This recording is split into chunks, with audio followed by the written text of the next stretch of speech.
Welcome everyone. Good morning and welcome to the Thriving Agent Success System. I'm very excited to be with you today and talk about not only time management but energy management, and the two we're going to discover go hand in hand. But before we get into the new information, let's review last week's action list on the training Managing Your Listings Like a Superstar. So we hope by now you've set up your feedback system for your listings, an Excel spreadsheet, and the other tools. It is very important that you have started to practice price reduction dialogues, particularly before you use them with your sellers. So hopefully you've started to internalize these dialogues and practice them out loud. They need to become a subconscious skill. We wanted you to call all listings that you have that have not been reduced in the past 30 days and negotiate a price reduction. If they're sitting still, obviously price is a driving force once they've been on the market for a while. You should have been sending email invitations out to your contacts for your business mixer and constantly be networking to add to your business mixer database and finalize the plans. As we've discussed in previous trainings, creating a business mixer is really easy because the attendees are serving themselves. They come there to meet people to help their own business. So it's really easy to put together, and it's a very beneficial thing for you to do to start networking with merchants, vendors, and business executives in your target market. Maintain and increase your daily connections to meet your goals, so particularly your calls, your personal notes, and your connections, outbound actions to meet your goals, and keep up with those because they really pay off. Okay, moving on to today's training. Training number 12, energy and time management. The four major topics are energy management, time management, workflow, and prioritization. So why are we talking about energy management even before time management? Most productivity thinkers over the years have fixated on the idea of time. And time management is important. We're going to talk about that. But there are only so many hours in a day. So if you want to be an effective person, you need to manage them wisely. You need to learn to manage them wisely. But time, however, just passes on its own, as we all know. You really can't manage time itself. What you can manage is a couple of things.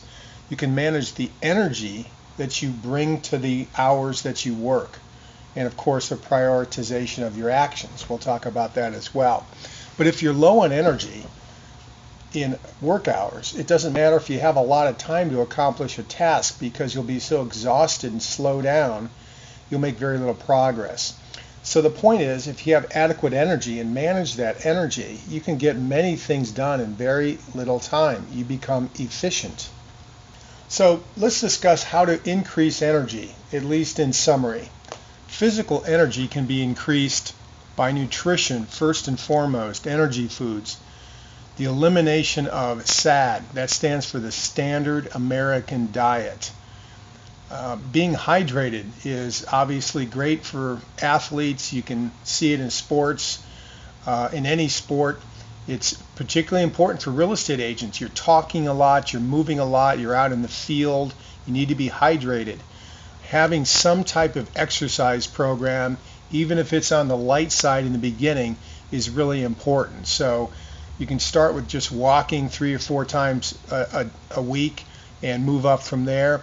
Yoga is particularly great because it will keep you loose, limber, keep you young, and also it's a great stress reducer.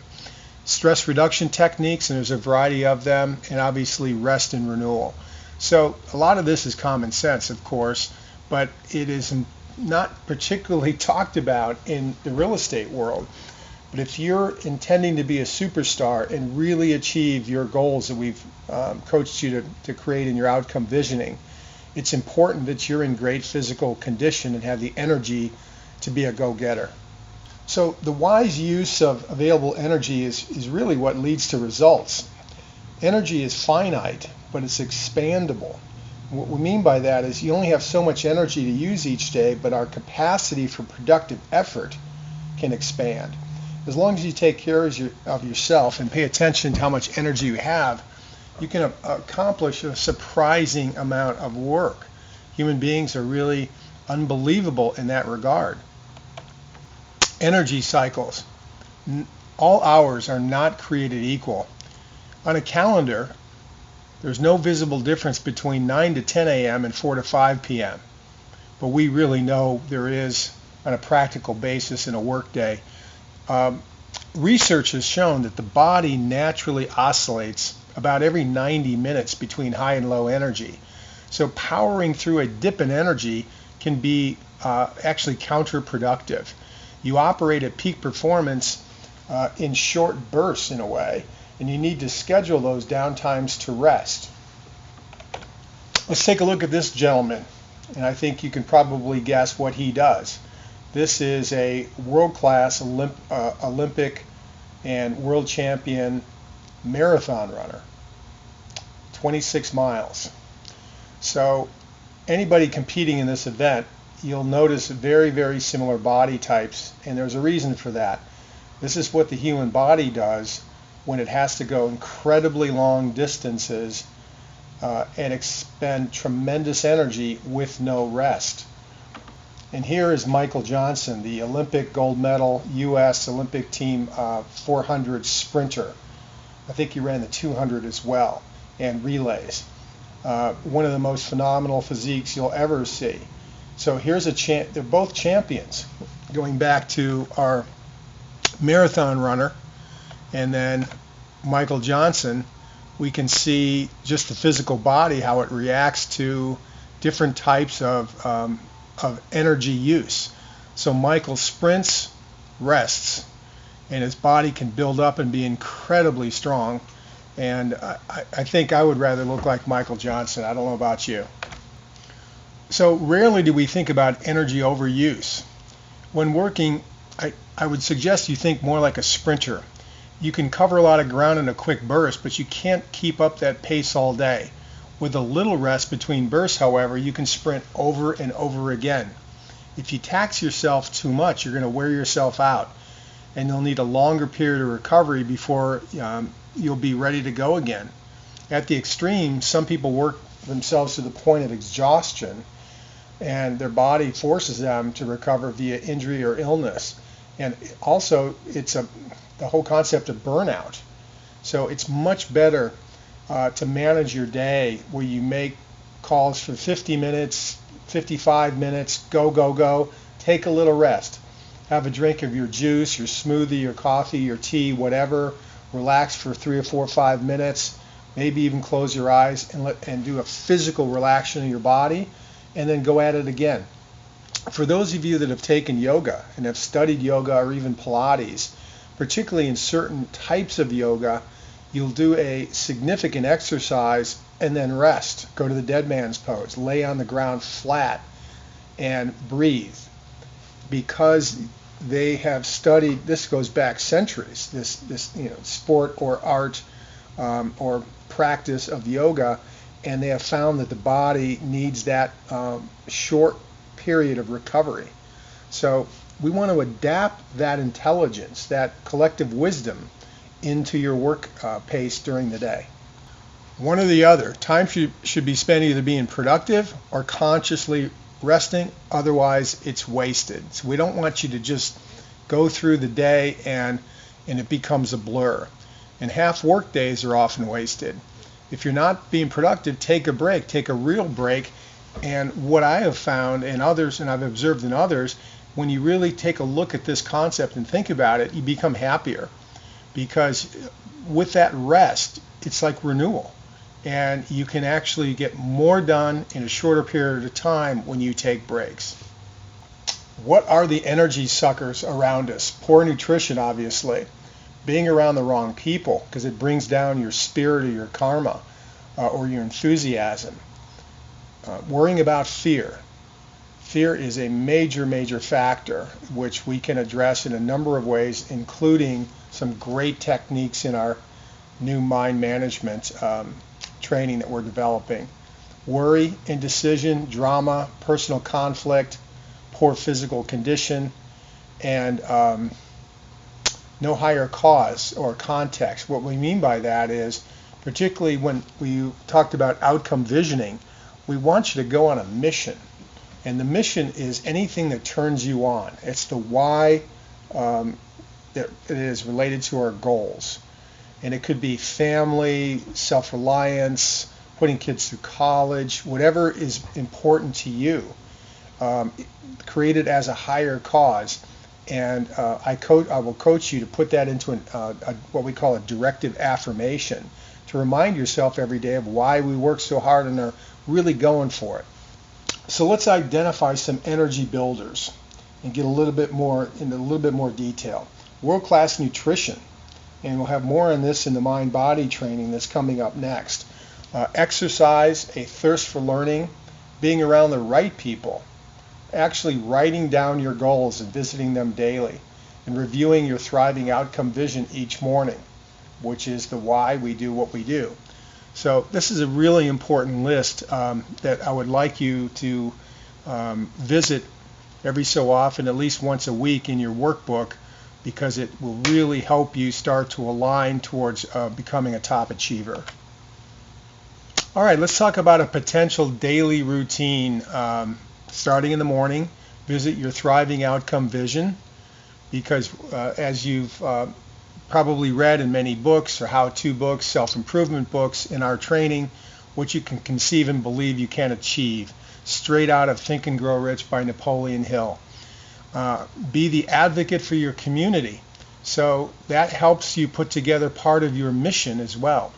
Plan out every day in your calendar and a list of next actions. Obviously, it's important that you start with some great nutrition, some energy foods in the morning, like a vegetable or fruit smoothie or a combination, grains, fruit, water. Unsweetened almond milk is one of my favorites, which you can buy at great prices at Costco. And there's other nutritious breakfasts that you can start with. So we'll get into nutrition later, but I think it's important you start thinking about it right away. So energetic dialing and smiling in the AM so you can attack your day. Obviously, we've had our energy breakfast, and then we're going to get on the phone and start to call our potential deal prospects in our CRM, because your mindset should be, who's going to sign a contract with me today? Listing agreement, buyer contract, counter offer, etc. So you're going to be calling your potential deal prospects right away and keep that momentum going and set appointments where you can. Then you're going to move on to your A plus and A people in your CRM, schedule drop-bys, coffees, and lunches, start really developing those bonds and nurturing those relationships. Then you move on to new leads in your CRM that come in from a variety of sources. They could be the expireds, the FSBOs, or other new leads that you've generated, internet leads, etc. And then you move down back into your database and call B people in your CRM. So the morning should be 20, 30, 40, 50 phone calls, and then it's probably time for lunch. And you want to eat a relatively light lunch, some starch, potato, rice, corn, etc., that really helps you feel full but is a decent energy food, salad, water, etc. So midday, it's time to regroup. Obviously, we want you to work on those resting periods for energy, and then we're going to go into the marketplace, or what we call go to market. We're going to deal with contracts and other offers and phone and email, but we want to defer any tasks that have to do with paperwork that could be put off because we're going to hit the field. So you take your break after your calling, have your lunch, and then organize your ground campaign. You want to map your routes using Google Maps or MapQuest or whatever your favorite map program is, and figure out where you're driving today and prepare any CMA summaries for those prospective home sellers because you want to have that information with you. Prepare your cover letter and your pre-list and organize your pre-list packages. You should have them made in numbers ahead of time, so all you have to do is customize a cover letter and you're ready to go. And obviously drop-by gifts, for the most part, should be in your trunk, and then added value items you might have in your car as well. So this is kind of an overview of getting ready to hit the field. Afternoon in the market, we are hitting the field. We're going to be networking in person. And these These events, these connections include drop-bys, which we've trained you in earlier trainings, having coffee or lunches with A prospects, people you have deals going with. This is about seeing people and shaking their hand, because the mindset is you're campaigning. Emailing and phone calling, those are great tools, but deals are made and bonding is created in person. So in the preview pre-list mode, we want you to segue, if you can, to the listing presentation. And what does that mean? When you have an opportunity to preview a home seller's house, you need to have your laptop with you, because there will be times when you don't anticipate it, but you segue to the listing presentation using our dialogue, which is, by the way, Bill, do you have just a few minutes so I can show you a couple things I can do to get you top dollar? That's your segue dialogue. And you'll be surprised how many times they'll say, yeah, it's good meeting you. Show me a couple things. And then you can roll right into your listing presentation. So have that laptop with you in the afternoon going to market when you have preview appointments. Ground campaign, and you want to be including in your ground campaign your Thrive merchants and vendors. This should be a flow of new referrals and contacts for you that you should do, if not daily, probably at least 3 times a week. Re-energize as needed, because you're going to be doing a lot of physical activity in the afternoons. Bring water and possibly some snack food. Okay, so now it's late afternoon. We're back at our home office. We're going to regroup, re-energize once more, do some follow-up phone calls, enter the new leads in your CRM that you've met in the field, work on any contracts or counter offers, write articles, update your calendar, possibly work on your blog entry for your Thrive site, social media, etc. So these are also things you can do on weekends when you're not necessarily in the field, and maybe you work a half day Saturday and spend 2 or 3 hours doing your articles, social media updates, etc., blog entries. And then obviously around the dinner time, it's time to relax, family time, and celebrate the day. You've put in a lot of energy. And then if you feel like it, later on, study and read. Every night I am reading something. I've got 4 or 5 books. I'm in the middle of it any particular time. They just keep stacking up, because we definitely have a thirst for learning in this company, and I hope you do too. Okay, key insight here. You will notice that we are filling in as we can, dealing with escrows, contracts, operations management, etc. This is a shift in mindset from the normal agent that must occur to be a superstar, because superstars know how to prioritize energy and actions to create geometric growth in their income. And that prioritization deals with marketing and prospecting and placing those actions first, and then you find time for the rest. 99.9% of the real estate agents do that in reverse. So it's going to take some willpower to put off dealing with counters and other things that are pushing paper back and forth or PDF files back and forth to listing agents and buyer agents. But you need to do that around your marketing and prospecting to maintain your daily actions. So we're going to get into some ideas about time management and workflow insights. You'll hear me use a term called the open loop. Open loops are things people commit to do which remain undone and become a drag on the unconscious mind. That's one way to define it. Another way to define it is things that are in your head you know you want to do but haven't done. And you haven't written them down, you haven't scheduled them, they just kind of bounce around in your mind. Now, example of this, and this is, everybody has these. Let's say you're taking a shower and you think of something, oh, I want to do this, right? And it's, obviously you can't write it down in the shower. So when you think about it again, when you're out of the shower, you want to write it down in your journal. And so when you get to your computer, you can put it into your task list or your calendar and get it out of your head.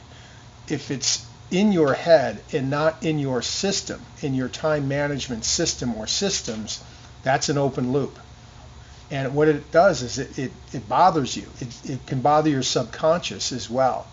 So we want to just keep purging these thoughts and open loops and action items, put them into your system, and then you don't have to think about them consciously. You'll put them on a calendar, or you'll put them in a task list with a reminder 3 days from now, whatever the case may be. And at this moment, once you've done that, boom, I don't have to think about them. I'll think about them in 3 days when I know I can do those things. Does that make sense?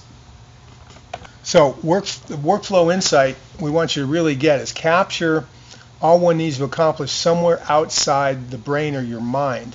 Discipline yourself to make decisions about these items as they're added to your workflow and workload. So your mind is like water, the Zen statement, mind like water.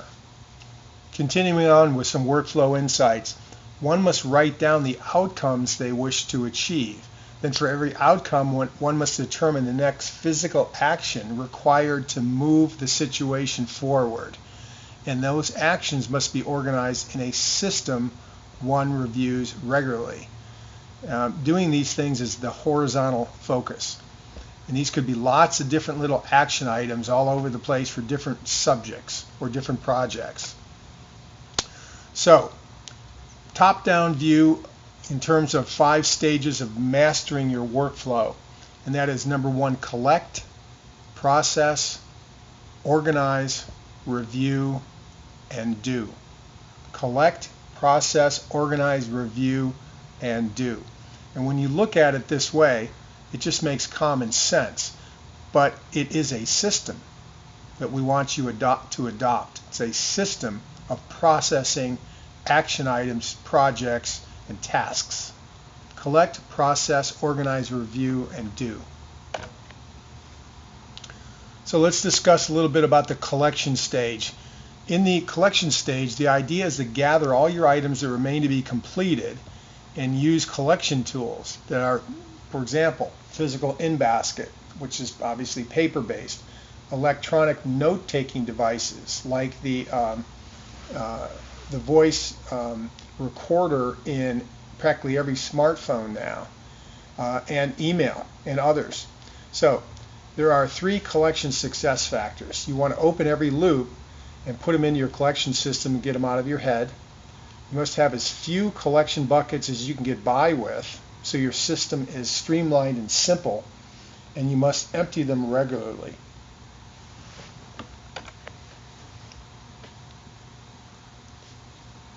So what's the process? In the process stage, the collection buckets are emptied. This is a critical improvement in most people's workflow habit. So it's getting systematized in terms of processing your information. And it has to move down the assembly line of your productivity system. So this funny looking image here, or drawing, it comes from David Allen, who's one of the world's top time management coaches. He does seminars. He's written several books. I've been reading David's stuff for many, many years, but just kind of want to walk you through it. Obviously, you can print out this, or if you go to research his name in a browser, and you'll see his site and all kinds of great tools. By the way, David Allen has a number of free downloads in terms of articles and other things at his website that you may find interesting. But in any event, so here's David's take on this: is everybody has stuff starting at the top. It goes in some kind of in-basket. What is it? Is it actionable? Meaning, is there something you can do about it right now? If the answer is no, you put it into either you throw it away, or put in a tickler file for later, or if it's just reference material to the right. If it's yes, what's the next action? It could be a multi-step project, so it will go into a project planning system. If it's something you could do in less than 2 minutes, do it now and get it out of the way. It could be for your assistant, for example, so you'll delegate it to somebody, and that goes into a waiting for type holder. That could be an email folder or a file folder, or you might want to defer it. It's something you're going to do down the road that you'll put into your calendar or you put it into a next action folder like calls and mails, email and physical mailing, etc. So this is kind of his bird's eye view of the flow. So let's discuss this in a little bit more detail. Process it. What is it? Is it actionable? If not, trash it. Put it in a tickler file or reference file. So what's the next action?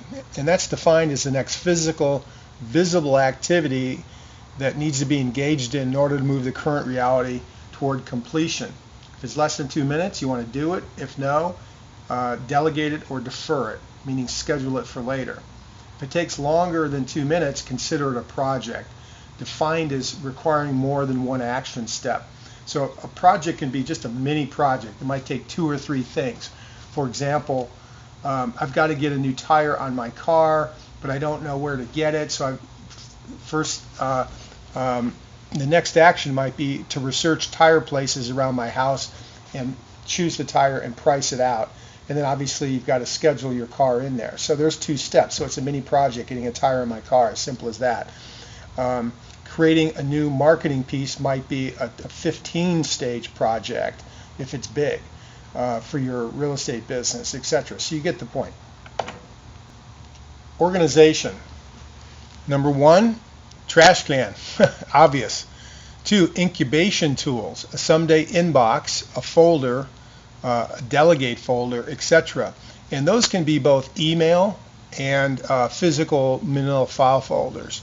Reference storage, for example, manila file folders in a file cabinet labeled A to Z, where you're storing things in the logical name by the first letter. So it's basically like your little library. Number 4 is a list of projects. Now, projects could be put in file folders, or they could be in the project binders you can get at Staples that have 2 ring prongs that have 4 or 5 dividers in them, etc. Number 5, storage of files for project plans and materials. That could even be books and all kinds of things that you need some place to hold those in your office. Your calendar. People don't use physical calendars anymore because we're all digital. So pretty much it's going to be your calendar on your Gmail, your Google Apps account with us, where you go see your inbox and Drive.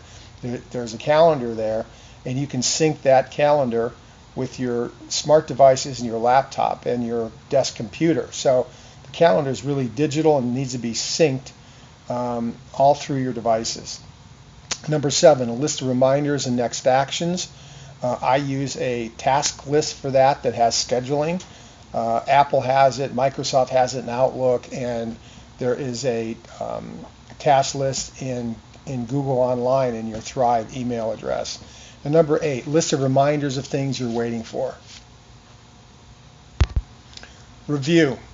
So your review needs to be something on your calendar. You should actually have a calendar item to review your tasks and take a look at your entire system. Otherwise, things tend to sit, and you might miss certain things. So clearing, it can only take maybe 10-15 minutes, maybe on a Friday afternoon, but you review your systems, all your email folders, your physical folders, your project folders. You want to just kind of scan them and see what you need to move down the schedule. So recommended reading, David's main book is called Getting Things Done. Great book. You can get it at the library. It's been around for many years. You could buy it on Amazon or eBay probably for $5, but something I definitely recommend you read. In fact, I recommend you own it. Prioritization. I know I'm sounding like a broken record, but it's important. Prospecting, sales, and marketing is the priority. Those are your major hours during the day where your energy should be really invested, and then you find time for everything else.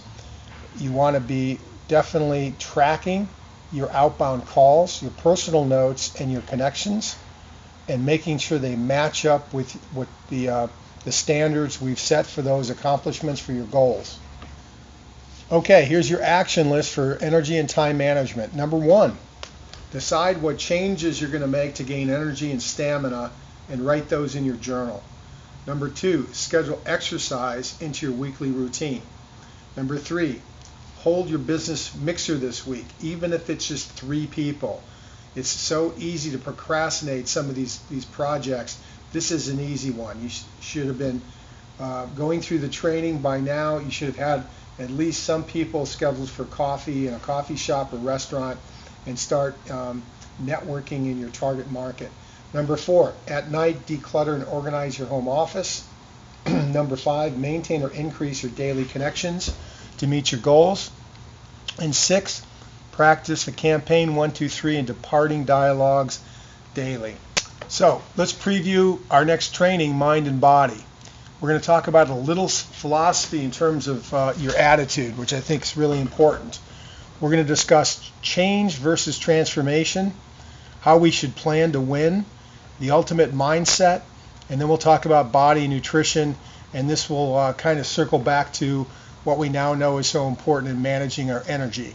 So look forward to seeing you next week in Training 13, Mind and Body.